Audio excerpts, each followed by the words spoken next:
টুনি, যা করার কত, আর সময় নষ্ট করিস না কো। হ্যাঁ অনিন্দিতা, মা ঠিক বলছি।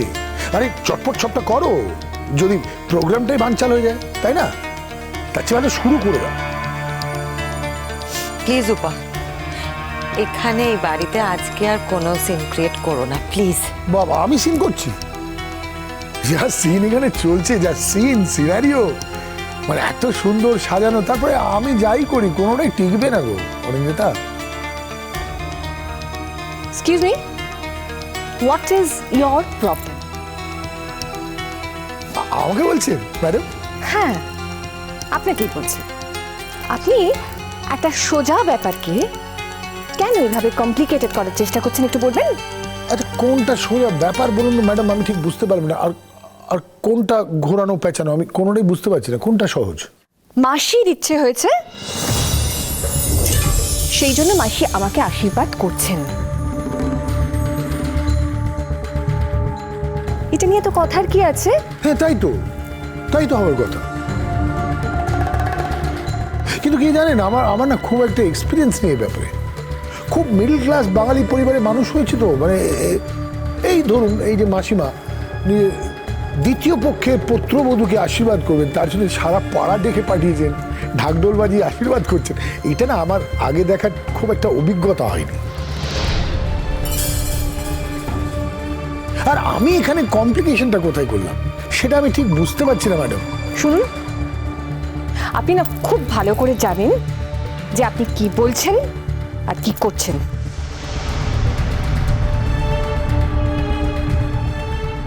এনিওয়ে, এটা মাসির ব্যাপার, এখানে আমার কিন্তু কোনো হাত নেই। মাসিমা বলেছেন আশীর্বাদ করবেন, আর আপনি একদম নতুন বউ সেজে চলে এলেন। না না, আপনি ডেফিনেটলি কারোর একজনের বউ, তবে এই সাজে আমি কোনোদিন আপনাকে দেখিনি। ইনফ্যাক্ট এতেও আমার একটা কনফিউশন আছে ম্যাডাম, জানেন তো?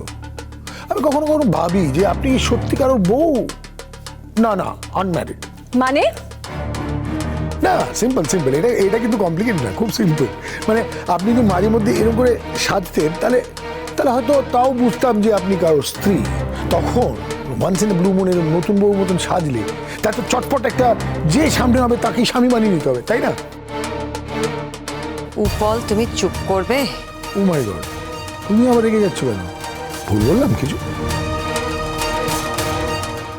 না, এটা হতে পারে না মা। তুমি আমার যতই আটকাও, নিচে যে অসভ্যতাটা চলছে এটা আমার পক্ষে মেনে নেওয়া সম্ভব নয়। ডিঙ্কা, আমি কিন্তু তোকে আগেই বলেছিলাম তুই নিচে গিয়ে কোনো রকম অশান্তি করবি না।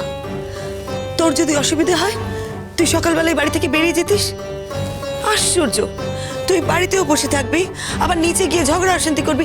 এটা কি না, এটার কোনো তো দরকার নেই তো। তুমি কথাটা বলছো সেটা বুঝতে পারছো? নিজের কথাটা শুনতে পাচ্ছো? তুমি বাড়িতে প্রেজেন্ট আছো, সেখানে অন্য মহিলার সাথে পাপার একটা আশীর্বাদের পর্ব চলছে, এটা আমি দেখে চুপ করে থাকবো? তাই কেন থাকবি না? চুপ করে থাকবি কারণ তোর পাপা আর আমি এখন আইনত স্বামী স্ত্রী নই। তোর পাপা যদি অন্য কোনো মহিলার সাথে সম্পর্ক তৈরি করতে চায়, তাতে আইনের দিক থেকে কোনো অসুবিধা নেই। তুমি কি বলছো বৌমা?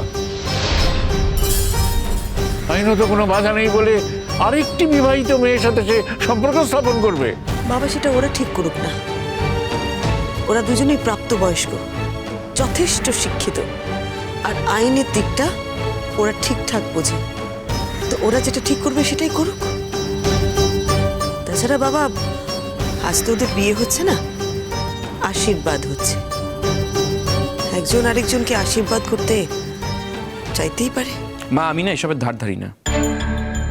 আমি নিজে যাবো, একটা সিন ক্রিয়েট করবো। আজ হয় এসপার, নয়তো ওসপার। বাবা মহিলার সাথে থাকতে চায় তো থাকুক না, যেখানে ছিল এতদিন সেখানে গিয়ে থাকুক। আমাদের বাড়িতে ওদের জায়গা হবে না, দ্যাটস ইট। জানো দাদু ভাই, আমাকে ঠাম্মি মিষ্টি দিতে বলেছিল, আমি ওপরে চলে এসেছি। ঠিক করেছো বৌমা, আজ কিন্তু আমাকে কোনো রকম বাধা দেবে না তুমি। বাবা, আপনারা যদি সত্যি আমায় ভালোবাসেন, সত্যিই আমার ভালো চান, সত্যি যদি দেখতে চান যে আমি ওই অপমান থেকে উঠে দাঁড়িয়েছি, তাহলে আজ এ বাড়িতে যা ঘটছে সেটা ঘটতে দিন।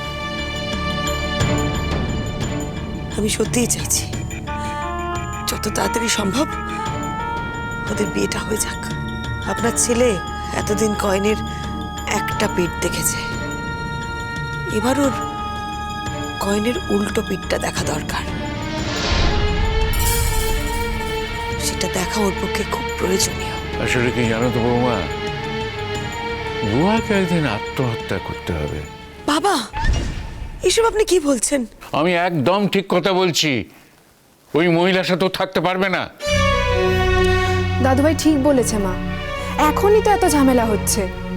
জুনান্টির সঙ্গে পাপা কিছুতেই থাকতে পারবে না। দেখো, আমার এতদিনকার অভিজ্ঞতার তো একটা দাম আছে নাকি? আমি বলছি দেখে নিও, ওই মহিলার সাথেও থাকতে পারবে না, আবার তোমার কাছেও ফিরে আসতে পারবে না। ও জীবনটাই শেষ হয়ে যাবে। দেখো, আমার কথা ঠিক কিনা পরে মিলিয়ে নিও। না, আমি একটা জিনিস কিছুতেই বুঝতে পারছি না দাদু ভাই, যদি এই ঘটনাটা ঘটাতেই হতো তাহলে পিসুমণির বাড়িতে কেন হলো না? পিসুমণির বাড়িতে পিসুমশাই আছে, সে কি সোজা মানুষ নাকি? তার বাড়িতে এই সমস্ত হবে আর সে সহ্য করে নেবে? তার মানে কি বলতে চাইছো? আমাদের বাড়িতেই আশীর্বাদের অনুষ্ঠানটা হবে আর পাড়াবর্তী লোকের সামনে মাকে সবাই অপমান করবে আর আমি সেটা মেনে নেবো, তাই তো? টিঙ্কা, তুই কেন বুঝতে পারছিস না বলতো? এসব আর আমার কাছে অপমান নয়। আমি সত্যিই মনে প্রাণে চাই ওদের বিয়েটা হোক। অনিন্দ্য সেনগুপ্ত একটা অশিক্ষিত মেয়েকে বিয়ে করে যা ইচ্ছে তাই করেছে তার সাথে। তাকে সবসময় পায়ের তলায় রেখেছে, যেমন খুশি রেখেছে। এবার একটা শিক্ষিত মেয়েকে বিয়ে করছে, তো সে অভিজ্ঞতা ওর হোক, দেখুক ও কেমন থাকে।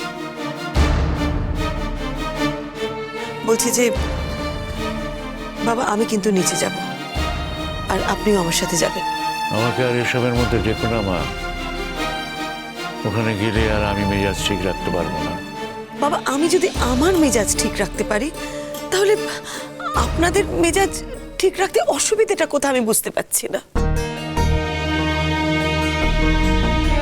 এই ঘটনায় সব থেকে যদি কারোর অপমান হয়ে থাকে, স্বার্থহানি হয়ে থাকে, সেটা তো আমার হয়েছে।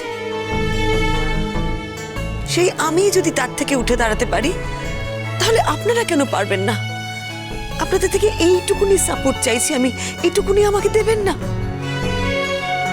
আজ আমরা সবাই সাক্ষী থাকবো ওই জুনের আশীর্বাদে। চলুন বাবা। মা, আমি না নিজেকে এইভাবে আটকে রাখতে পারছি না। তার থেকে ভালো আমি বাড়ি থেকে চলে যাচ্ছি এখন। আর যাবার দরকার নেই। যেতে হলে সকালেই যেতিস। সকালেই যখন যাসনি, তখন এখন গিয়ে কি হবে? বাকি সময়টুকু তুই বাড়িতেই থাক। টিঙ্কা, তুই কিন্তু খুব ভালো করে জানিস তোর দাদুর অনুরোধে আমি এই বাড়িতে আছি। আজ যদি আমার ওখানে কোনো অসম্মান হয়, ওখানে যদি গিয়ে কোনো চিৎকার চেঁচামেচি হয়, আমি কিন্তু বাড়ি ছেড়ে চলে যাব, এটা আমি বলে দিলাম টিঙ্কা। বৌমা, এসব কি বলছো তুমি? হ্যাঁ বাবা, এবার আপনারা কি করবেন সেটা আপনাদের উপর নির্ভর করছে।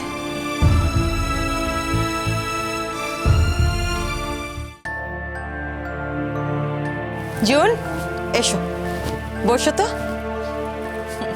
বসো। আচ্ছা, বুয়াটাকেও তো আশীর্বাদ করবো রে বুনি, সে এখনো আসছে না কেন? দেখ তো একটা ফোন করে। দেখছি, ওই তো দাদা এসে গেছে। আরে অনিন্দদা, কনগ্রাচুলেশনস, কনগ্রাচুলেশনস। Why? কেন?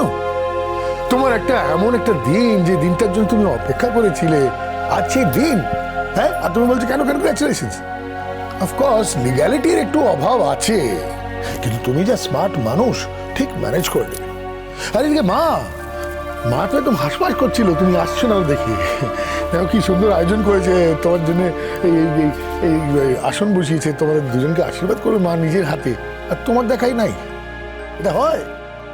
বুয়া, তোকে যে আমি বলেছিলুম ক্যাটারিং থেকে খাবারগুলো আনতে, এনেছিস? গাড়িতে আছে, আনিয়ে না। ওরে অনিন্দদা, তোমারই তো দিন, কোথায় যাচ্ছ? দাঁড়াও না। এই, তুই তো তৈরি হয়ে এসছিস, নে বসে পড়।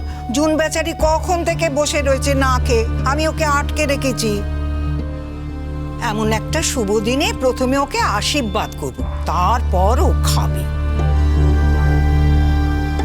লক্ষ্মী মেয়ে আমার, ওর তো এসবে অভ্যেস নেই কো। অথচ দেখ কি সুন্দর মেয়ে, যা বলি, যা করতে বলি সব করে রে। সত্যিকারের লক্ষ্মী, আমার একেবারে ঘরের লক্ষ্মী মেয়ে। মা, আমাকে এসবের মধ্যে রেখো না। ওই তো আন্টিও এসে গেছে।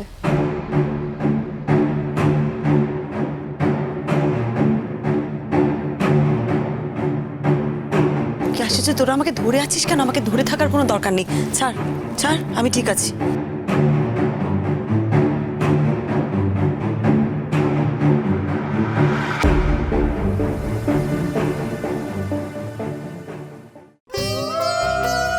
আসতে পারি?